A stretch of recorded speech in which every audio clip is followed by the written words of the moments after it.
চাতক প্রায় নিশি যে আছে কালো শোষী। খেয়ে নাও, খাবারটা খেয়ে নাও। আমি হব বলে আমি জানি আমার সাথে বিয়ে হয়েছে বলি তুই মন খারাপ করে কিচ্ছু খাওনি। আমি বুঝতে পেরেছি তোমার আমাকে একটুও পছন্দ না, কিন্তু আমি যদি বিয়েটা না করতাম তাহলে হয়তো আমার থেকে কোনো খারাপ ছেলের সঙ্গে তোমার বিয়ে দিয়ে দিত। আমি শুধু তোমার কথা ভেবেই এই বিয়েটা করেছি। খেয়ে শুই পড়ো।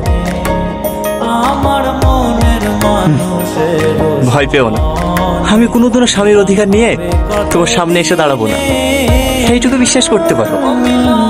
হবে কতদিনে আমার মনের মানুষের সনে, আমার মনের মানুষের সনে। মেঘের বিদ্যুৎ মেঘে যেমন লুকালে না। তোমাদের আসতে কোনো অসুবিধা হয়নি তো বাপ? না না মা, কোনো অসুবিধা হয়নি। আর আস্তে আস্তে ভেঙে ফেলবো নাকি? ঠিক আছে ভাই। এই ভাই কাকে বলছি? সাহেব বলবি। ঠিক আছে সাহেব। হ্যাঁ, বিয়ের পরে প্রথম শ্বশুর বাড়ি আসলা, আর যতই কাজ থাক এক সপ্তাহ নিচে কিন্তু বাড়ি যেতে দেবো না বাপ। না না মা, অতদিন থাকতে পারবো না, সামনে মঙ্গলবারেই চলে যেতে হবে। একটা নতুন রাস্তায় টেন্ডার আছে, আমি না গেলে আবার পাস হবে না। তুমি জানো মা, তোমার জামাই সব থেকে বড় কন্ট্রাক্টর।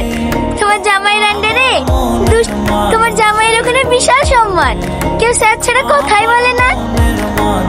আর আমাদের অশিক্ষিত গুলো আছে, কাকে কি বলে সম্মান দেয় সেটাই জানে না। কতদিনে